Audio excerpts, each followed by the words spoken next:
биз азыр баягы коалицияга кирген фракциябыз. Анча мынча биздин сөзүбүз баягы жетеби жетпейби дагы бирок кулак кагыш кылабыз.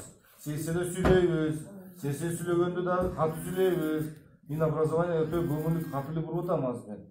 Мына 600 000 бала бакчага барбайт. Кыргызстан боюнча 600 000 бала. Бүгүнкү күндө мына силерге статистиканы айтып берейин. Биринчи класска кеткен бала 9 класска чейин окуйт, кийин окубай кетип атат. Же жок орто билим сабагына кетип атат, же миграция кетип атат, же башка. 50%ке мына бала окубай атат.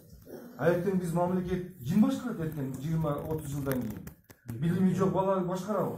Мына ошол жерде түп тамыры бар.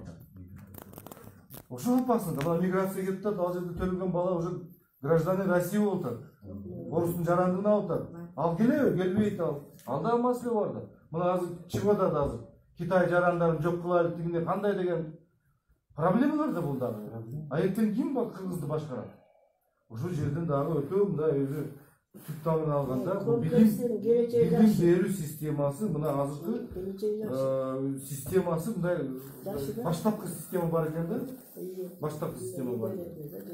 Анан кийин баягы оратор дейсиң. Оратор деген биле көрдүк го ораторлар. Эмне оратор? Оратор деген эгерде анын ораторлук менен анан кийин баягы жаратмандык дал келсе, анда оратор ал. Анан ораторлук эгерде жардыруу келип атса, анда ал оратор эмес ал. Ал эл бузуку деген сөз болот. Элди бузуп атып ораторлук жолу менен. Ошончо баягы бирөөгө мен билбейм. Бирок мындай да сиздерге чоң рахмат. Өзүңүзгө эмес, ушу элге калсын, кийин калсын, бул бирөөгө чыгып же мен 20 соттук менен бул жерде ресторан курайын деген жоксуңар да. Ушу элге калсын, элге будущий келечеги болсун деген эле ойдо. Барбы бул аман болгула. Жаныңыздар менен дагы сиздер.